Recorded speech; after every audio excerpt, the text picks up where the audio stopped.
Last paraphernalia, actually there's two of them. Larry Atencio, for mayor, professional, dedicated, visionary, qualified, proven leadership, MA degree in public administration.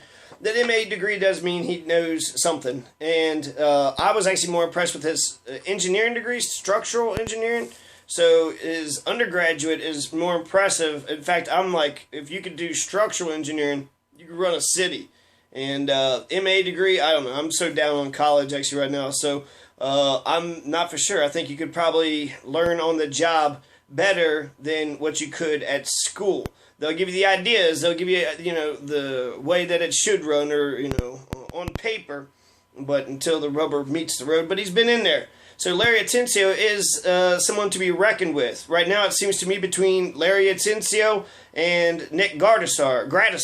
Gradisar is the architect of Kingfish, so he's dictating kind of this conversation all the way, but Larry Atencio is a city councilman, so he's able to, he's going to take the heat for what people are frustrated with, but he's going to learn from that, and he's going to be able to stay relevant by passing more initiatives, more ordinances, more laws. He's got some power, so Larry Atencio might actually be, I keep calling Gradisar the Kingfish, but it could be Atencio. Atencio is, he's seasoned, politically seasoned. He's had people vote for him before.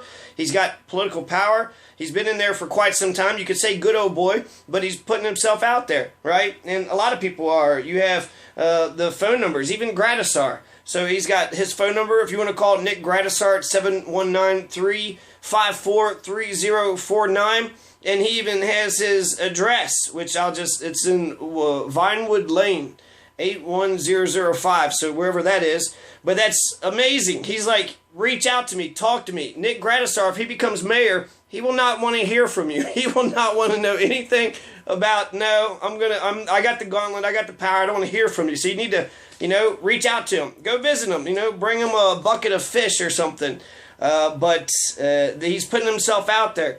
So I think that there's something to be said about that. There's something to be said about Larry Atencio putting himself out there. So those are the top two. And then I think Tony Pemberton kind of really made a difference. There's some other establishment candidates, but I don't think we're going to go with the establishment people. If you got the stank of establishment, Gradisar's done the water board, and so he's establishment, but he's off to the side. So he's not like in the core establishment, but the Democratic Council, I bet he's got a big say. So he's also in the Chamber of Commerce. So I don't know, maybe I keep changing my opinion on Gradisar because I want him to be good. I want to like him, but he's wrong when it comes to the homeless issue. He's wrong when it comes to a bunch of things. The instant runoff voting, he's absolutely wrong on that. He wants a French runoff election. Haiti has a French runoff election, so he's trying to turn this back into Haiti, back into when all the corruption was happening. 21 mayors, and then 1911 we got rid of the mayor system because of all the corruption. B.B. Brown got 200 indictments, and so now we're going to go back to the...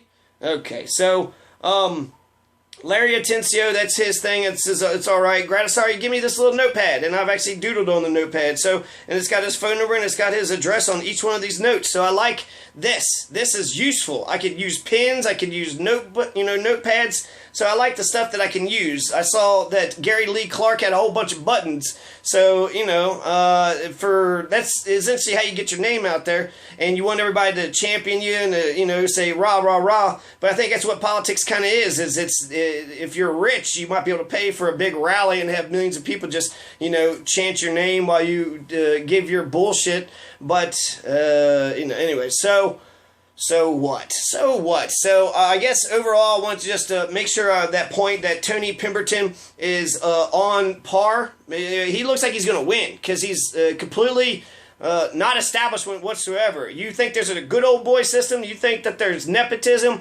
You think that there's, he will drain the swamp as he sees fit. So I think we still got to ask ourselves more questions. But he's from Minnesota. So there's a lot of people that's outsiders like that. Janet Wilson's Canadian. She's been here for 8 years, though. And so for anybody to say one and not the other, and 8 years is way more than, Tony Pemberton. And 8 years is also more than most of the superintendents and the city managers. At least that's how long they've been city managers. But the superintendents, right, they won for 6 years. That Joyce fucking Bales, she was here for 6 years. And then you had a couple other ones only there for 2 to 3 years. So, out of all of the candidates, that I think it's Atencio and Pemberton, and the last one is Gratisar. So I think Gratisar is the kingfish. Atencio, I don't know. He's up there. He could be, I don't want to say the second kingfish. That seems to be the exact same thing. So maybe the Latino kingfish. Is Gratisar white? He's kind of Eastern European. Which, that's not less white. What am I saying? Why am I saying these things? So that's, it doesn't matter. Who gives a shit, right? White, black, nobody's white or black anyways. Yeah, so one's the white kingfish and the Latino kingfish. The Chicano, the Cholo kingfish. I don't know. I'll come up with something with Larry because I feel like he's a tour de force. But he's a good city councilman, and he's a good listener, and I think he's actually, I don't know, he's very diplomatic, and he is approachable. So that's, God, you got to say something about that. And he did say, like, his passion, you call him, he'll get shit moving. So that's, I don't know. People aren't going to give him credit, but I feel like his political stamina is all right, and I don't dislike him. I guess I haven't found a reason to not like him yet. If I was to push an issue, and I thought it was very important for me and he didn't want to do it, the instant runoff voting. So maybe I'll just, keep on pushing the instant runoff voting thing for him, and perhaps he'll actually wake up. But, yeah. And then that's how you'll find out if you actually like it. Right now he wants to listen to you, but if I'm sitting there talking about it and I give him a passion and he don't give a crap, then well, he's not going to listen when he gets the power. And it's a good idea. It's a fair system. The duopoly is against it. Of course they're against it. So out of the 10 of the 18 or 19 candidates, for now, not a single one of them issued a war on poverty. For the 1 out of 4 Pueblo's kids, 25%. So 25% of Pueblo's children are impoverished. 18% of the general population of Pueblo's city is impoverished. That's approximately 1 out of 5. Impoverished Puebloan city slickers, adult city slickers. 1 out of 5, 1 out of 4 kids. If you went walking down a street in Pueblo, you passed by 100 kids, 25 of those kids have been given a poverty death sentence. If you pass by 100 Puebloan adults, 18 of them would be given a poverty death sentence. So 25 kids, 18 adults, that's a large faction of people. Nobody outright opposed the war on drugs. Several hinted at it. Jackie Massey said it was overrated, but none outright opposed it. Nobody said a word about solar trees. Solar trees, $10,000 per solar tree will make Pueblo look like we're smart, we're on the up and up. $10,000, that's way cheaper than a baseball stadium, and that's how we're going to get Jeff Bezos and Elon Musk and all these corporations to come here, because we are cool and we are with it, and we got solar trees. And solar trees also provides electricity, gets people out and about, walking, talking, more walkability, more eyes on the street, more of us saying hi to one another and interacting with one another. Those are all good things. Nobody said a word about solar trees. Bezos and Musk will not be impressed with the millions of goat head thorns popping their bike tires all over Pueblo City, or pissing peaceful folks off by getting stuck with a secret goat head hiding in the living room carpet. Nothing was said about the El Pueblo Boys and Girls Ranch. Big scandal, lots of child abuse, and nobody's saying shit about it. It was shut down, but it's the county. That's the 3 commissioners, and there's a commissioner race right now. So Sal Pace is stepping down, and there's 2 people, Chris Wiseman and Zach Swearingen, who is running for county commissioner right now. That's a $200 million seat, or that's 3 commissioners, so divide $200 million, so it's about $66 million of the budget that one of those men will control. So the mayor will have $100 million, a little bit more, but $66 million. That's a major player. The county commissioner is a major player. So is it going to be Chris Wiseman, the Democrat, or Zachary Swearingen, the Republican? Nobody else seems to be running. So we only got Tweedledee or Tweedledum. $66 million, okay? So this is the county. Who does it fall upon? One of those 3. One of those 3. And the sheriff, right? The sheriff is the head fascist, but the civilian board that controls, or is supposed to be controlling, the authority, the executive branch, are the 3 commissioners. And the Montesquieu would be against that. He does not like the legislative branch and the executive branch being one and the same. But child abuse, why has nobody mentioned that child abuse? It was shut down, so that was a good thing. But how long has this been going on? Is this a private prison that was making it look like a treatment center? Has there been human trafficking? I mean, there's child abuse. The things where they're kicking people in the face, they were breaking legs, breaking arms. What the hell is going on in El Pueblo Boys and Girls Ranch, and how come nobody's paying attention to this? Nobody talked about the goat heads. Nobody talked about waste to electricity programs. Nobody said a word about citizen complaint boards, nor about putting any checks on the police. We got the executive, judicial, legislative, and they check one another, but nobody checks the police. So we need to have a check on the police. Someone needs to be talking about that. Nobody is born purely good. Our entire system is based upon one branch checks the other branches. So if one of those bastards are going to be, one of these damn bastards are going to be our brand spanking new postmodern mayor, judging by this crop of candidates, Pueblo City is fucked. We are so fucked, it's not even funny. Many issues are being ignored. So, they had a couple of questions. Maybe they'll develop. Maybe they'll get super progressive. There's still 8 or 9 other candidates that I have not, heard from. But I am not impressed. There's not many progressives. And like I just said, all those issues were not talked about. Larry Atencio, he talked about a couple issues. I'll just end it off with him because he's like, the kingfish, the second kingfish. What else could I say? He is the swordfish.